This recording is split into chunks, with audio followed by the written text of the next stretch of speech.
صباح الخير عليكم، كي صبحتوا بخير؟ نتمنىكم على خير. اليوم جبت لكم كيفاش تصايبوا الجبن في الدار، ساهل وبمكون واحد. كيف ما كتشوفوا معايا اللبن كنوضعوه في المجمد، ومن بعد كنوضعوه في واحد الشبيكه على هذا الشكل هذا. كيتسقطر مزيان من داك الماء اللي فيه. صافي كناخذوا داك الجبن كنوضعوه في واحد الطبسيل اللي غادي نقدموه في الفطور.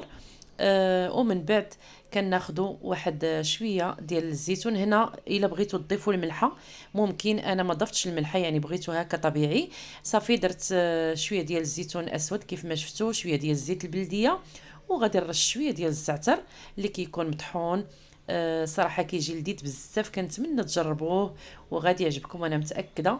كتقدموه هكا مع خبيز وكويس ديال اتاي في الفطور، كيجي زوين الصراحه. كنتمنى يعجبكم الفيديو وتلايكيو وديروا جيم وديروا شي كومونتير بالصحه والراحه. الى فيديو قادم، والسلام عليكم ورحمه الله وبركاته.